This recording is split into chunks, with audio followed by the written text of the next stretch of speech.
I'm Eric Kovac, and I'll be speaking about how Albert Einstein was one of the greatest scientific minds, and how great of achievements that he brought, and how many contributions he brought to the physics field. But not only was he a great mind, he was also a great person. He had a true love for humanity, and he was just a kind person. He had a very kind heart. Albert Einstein was born March 14th, 1879, in Ulm, Germany. In Ulm, Germany, it was a small town within the Württemberg district. It was a small industrial town. His mother was Pauline Einstein, and she mothered Einstein and his little brother. His father was Hermann Einstein, and he was an electrical engineer. He owned a company with his brother, and he manufactured various electrical instruments that use DC current. Uh, Einstein and his family were non-observant Jews, which meant they didn't follow the exact same customs as all the other Jews. They didn't celebrate the holidays. They didn't follow the same eating rules, like they couldn't eat pork. They ate pork, and they didn't really care about if things were unclean or not. So Einstein was believed to have speech problems at the age of 3, and it's believed that he didn't start speaking until he was 3. And whenever he did speak after that, they were short sentences, and he always took a while to get them out, and he always spoke with long pauses and always spoke slowly. During the time he was in elementary school, some of his teachers actually told one of his teachers actually told him that he wasn't going to amount to anything, that he was going to be a failure, and that he wasn't good. But Einstein seemed to have proved him wrong with all of his accomplishments that he did. So he attended a Catholic elementary school and Ludepold Gymnasium, which was an advanced secondary and primary school. While he was there, he received high education, and he excelled in all of his classes. Around the age of 10, he began getting tutored from a Polish medic that was a friend of the family. The Polish medic ended up really teaching advanced mathematics and physics and philosophy. And that's what really got Einstein really interested in the field. He was already good at it, but it settled him in to where he wanted to do something with it. His father owned owned a company, and that company actually went under due to the AC current being introduced. Since all his instruments ran off of a DC current base, they became obsolete. During the time of the fail of the company, they decided to move to Milan, Italy, to search for jobs. They didn't find very many jobs in Milan, Italy, so they moved to Pavia, Italy. But Einstein decided to go back to Munich and finish his secondary teaching at Ludepold Gymnasium. He left the Ludepold Gymnasium soon after that due to the fact that he had a clash with the authority there, and that he didn't like the way they taught. He didn't like the curriculum. And so, with the excuse from a doctor, he went back to his family in Pavia. At the age of 16, he attended a school in Switzerland. The school in Switzerland, he started going there because he was turned down by Zurich Polytechnic, which is a 4-year college of which specified in mathematics and physics. The reason why he was turned down was because he didn't finish his secondary teaching. And so on January 1896, he renounced his German citizenship to avoid getting into the military service. He wanted to continue his studies and become a teacher one day.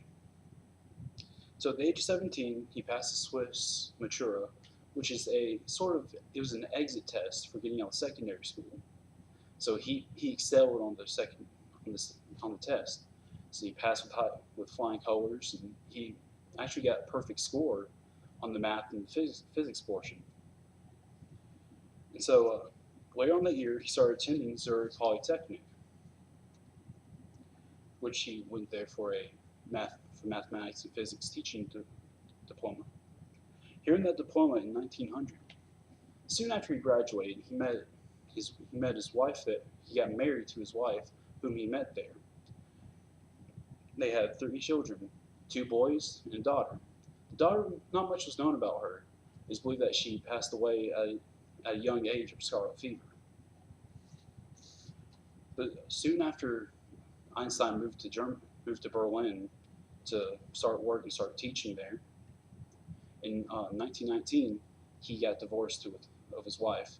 But a few months later, in June of 1919, he got married to Elsa Lowenthal, who he had been speaking to for approximately 2 years. Lowenthal had already had some daughters from a previous marriage, so him and Lowenthal never ended up having children of their own. So in 1901, he earned his Swiss citizenship, and he began to work at a patent company where he examined all the different patents for the various electromagnetic devices that came in. But in 1908, he became recognized as a scientist because he had been working on theories and submitting to universities around the country. And so he began a teaching job at University of Bern. And a few years later, in 1911, he began to become a professor at the at Charles Ferdinand University in Prague. In 1914, he became the director at Kaiser Wilhelm's Institute of Physics.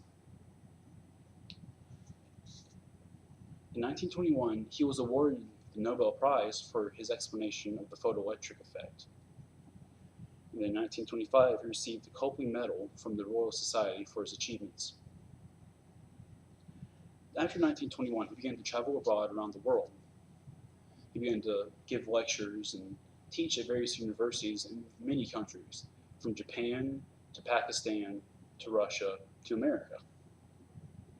In 1933, after he got done traveling abroad, he and his wife Elsa immigrated to America due to the fact of the rise of the Nazi Party over in Germany, and out of fear of conviction due to the fact that he was a Jew. He took a position at the Institute for Advanced Study in Princeton. While in Princeton, he became part of the NCAA, where he was an avid figure there. During World War II, he became very ill at the fact of the war that's going on, the persecution of the Jews and other people. So he wrote a letter to President Roosevelt asking for the construction of the atomic bomb. He made it very, very clear that it was urgent that he do this to end the war, to stop the death of people, but the death of people with the bomb was necessary to stop all of it. But in 1955, on April 17th, he became ill and collapsed from a aortic aneurysm, and he passed away from internal bleeding. He refused any medical treatments before his death because he said that he was ready to go, that it was a natural death, and that he was ready. But the one thing that he was lesser known for was his kindness. His kindness reached all around, from his work in the NCAA with W.E.B. Du Bois, all the way from teaching a man to love music. In the 1955 edition of Reader's Digest, Jerome Wildman, who was a playwright who later won the Nobel Peace Prize, was met by Einstein at a party held by a local philanthropist. And they were getting ready to put, the philanthropist was getting ready to put on a show with a big old choir and orchestra. And Jerome had said that he dreaded it, that he was not looking forward to it. But Einstein was sitting right next to him, and they had a discussion about music, and Einstein was asking him, well, do you like music? Do you like Bach? And Jerome responded back saying no, that he wasn't a fan of music. So Einstein proceeded to take him back to another room of the house and, in a way, teach him to love music, to start a fire in his heart for music. And so he stayed from that day on that he's been able to listen to music with an open heart and truly enjoy it. And he gives all of that to Einstein and thanks him for it. Many people see the photos, whether it be in books, posters, or on TV, of Einstein always having a big smile on his face. Two of the most famous pictures that have been taken of him are the one when he's smiling, acting goofy for a picture, and he has his tongue sticking out. Another one is of him riding a bike and having a good time and smiling. Einstein had a kind heart. It was also often seen as having the heart of a child.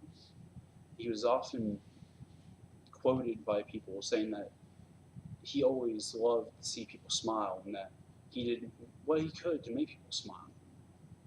And I believe that those pictures truly represent that feeling that he had because he always had a smile on his face, and it was hard to miss his big, kind eyes. But he did very well on this earth. I mean, he contributed to science, and he contributed to everyone around him, whether it was through an intellectual means, whether it was through being kind to one